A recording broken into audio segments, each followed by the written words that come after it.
Bismillahirrahmanirrahim. Assalamualaikum warahmatullahi wabarakatuh. Salam sejahtera, salam sehat untuk kita semua.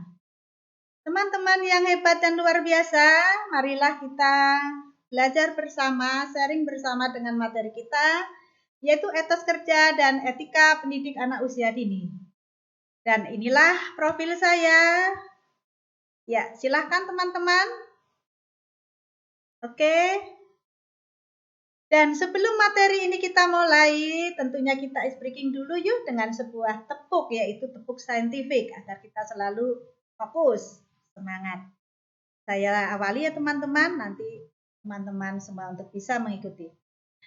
Tepuk saintifik, mengamati, menanya, kumpul info, menalar, komunikasi, saintifik.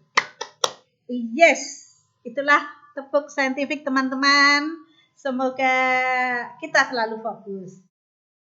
Oke, saya ingin bertanya terlebih dahulu, apa sih arti dari etika dan etos? Silakan Bunda. Oke, silakan Bunda. Ya, luar biasa jawaban yang sangat bagus. Terima kasih teman semua. Inilah jawaban dari Bunda tadi ya. Oke. Sebelumnya tentunya kita harus tahu tujuan dari materi kita kali ini, yaitu kita bisa memberikan pengetahuan bagi pendidik PAUD terkait dengan konsep etika dan etos kerja.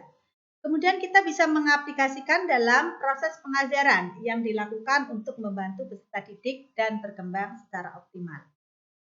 Dan etika sendiri yaitu sesuatu yang diajarkan dan diaplikasikan secara terus-menerus yang merupakan salah satu landasan untuk terbentuknya kepribadian individu.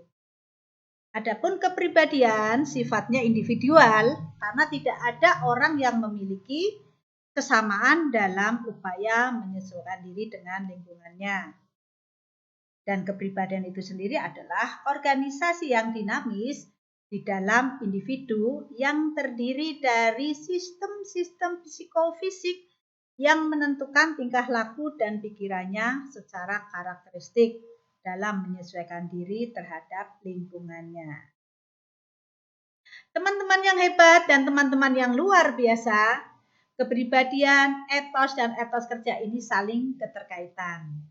Karena kepribadian memiliki keterkaitan dengan etos, khususnya etos kerja. Dan etos sendiri adalah suatu sikap, kepribadian, watak, karakter, serta keyakinan atas sesuatu. Tidak hanya dimiliki oleh individu, tapi juga dapat dimiliki secara kolektif. Dan etos kerja sendiri adalah sesuatu atau semua kebiasaan yang baik yang harus dilakukan dan diterapkan di tempat kerja. Teman-teman, sampailah kita kepada pengertian pendidik dan kepribadian.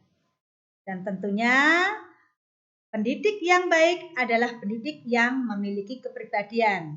Karena kepribadian merupakan sesuatu yang baik yang harus melekat dalam diri pendidik. Dan kedua konsep ini tidak bisa dilepas pisahkan.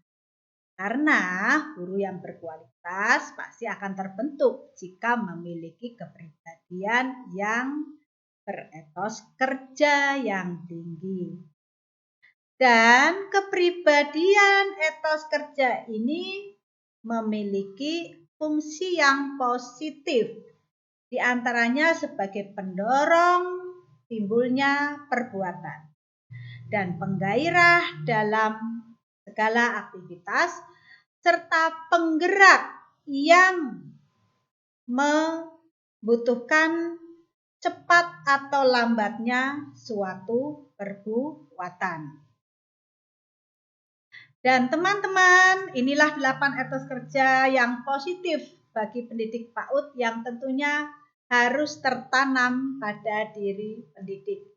Etos kerja yang pertama bahwa kerja itu adalah suci. Kerja adalah panggilanku, aku sigap bekerja dengan benar. Dan yang kedua, kerja itu sehat. Kerja adalah aktualisasiku dan aku sanggup bekerja dengan keras. Dan kerja itu rahmat. Kerja adalah terima kasihku, aku sanggup bekerja dengan tulus. Dan yang keempat, kerja itu amanah, kerja itu tanggung jawabku, dan aku sanggup bekerja dengan tuntas. Etos kerja yang kelima, kerja itu merupakan seni, permainan. Kerja adalah kesukaanku dan aku sanggup bekerja secara kreatif. Dan yang keenam, kerja itu adalah ibadah. Kerja adalah pengabdianku dan aku sanggup bekerja dengan serius. Dan yang ketujuh, kerja itu mulia. Kerja adalah pelayananku, aku sanggup bekerja dengan sempurna. Dan yang delapan, kerja itu suatu kehormatan. Kerja adalah kewajibanku, aku sanggup bekerja dengan unggul. Teman-teman yang hebat dan luar biasa, kepribadian yang unggul bagi pendidik anak usia dini tentunya harus memiliki ciri, yaitu mandiri. Adapun ciri-ciri mandiri yang pertama, kita harus percaya diri, mampu bekerja sendiri tanpa mengandalkan orang lain. Dan yang kedua, kita harus bisa menguasai keahlian dan keterampilan yang sesuai dengan kerjanya. Oleh karenanya, kita harus senantiasa belajar dan belajar untuk meningkatkan kompetensi kita. Dan yang ketiga, kita harus bisa menghargai waktu serta tanggung jawab. Teman-teman, apabila kita tadi sudah memiliki atau tertanam 8 etos kerja serta menjadi seorang pendidik yang mandiri, tentunya kompetensi pendidik ini bisa kita miliki. Karena kompetensi pendidik adalah suatu keterampilan atau pengetahuan yang diperlukan agar mampu melakukan sesuatu secara berhasil, juga semakin bagus. Karena beretos kerja tidak lain melaksanakan proses aktualisasi diri secara swakarsa, konkret melalui serangkaian perbuatan dan tindakan yang ajak. Sehingga mutu kompetensi itu semakin baik pula. Dan memiliki kemampuan kepribadian yang mantap, stabil, dewasa, arif, berwibawa, dan berakhlak mulia. Sehingga layak menjadi tauladan bagi peserta didik dan layak pula menjadi teladan bagi peserta didik untuk mencapai standar kompetensi yang ditetapkan. Dan kemampuan yang berikutnya bisa mengelola peserta didik yang meliputi pemahaman terhadap peserta didik, perencanaan dan pelaksanaan pembelajaran, evaluasi hasil belajar, serta pengembangan peserta didik untuk mengaktualisasikan berbagai potensi yang dimiliki. Dan dapat memiliki kemampuan sebagai pendidik, tentunya kemampuan di masyarakat untuk bisa berkomunikasi dan bergaul secara efektif dan baik dengan sesama peserta didik, dengan pendidik dan tenaga kependidikan, dengan orang tua atau wali murid, serta dengan masyarakat sekitar dengan santun.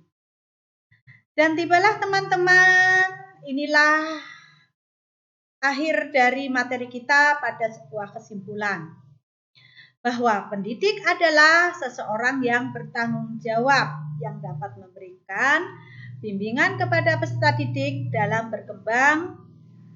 perkembangan anaknya atau anak didik secara jasmani dan rohani agar mencapai tingkat kedewasaannya, mampu berdiri sendiri, memenuhi tugasnya sebagai makhluk Tuhan, makhluk individu yang mandiri dan makhluk sosial. Peran mereka terlihat dalam proses kegiatan pendidikan dan pengajaran di sekolah, yaitu mentransformasikan kebudayaan secara terorganisasi demi perkembangan peserta didik.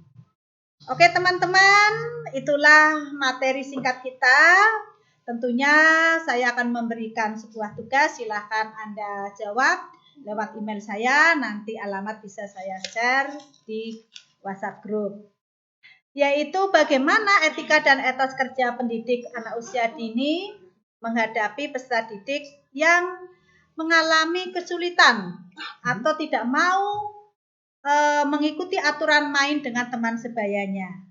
Demikian, dan nasihat dari Galileo Galilei adalah kita tidak bisa mengajari orang apapun, kita hanya bisa membantu mereka menanamkannya di dalam diri mereka sendiri. Demikian, semoga sukses. Saya Eri bila taufik walhidayah. Wassalamualaikum warahmatullahi wabarakatuh.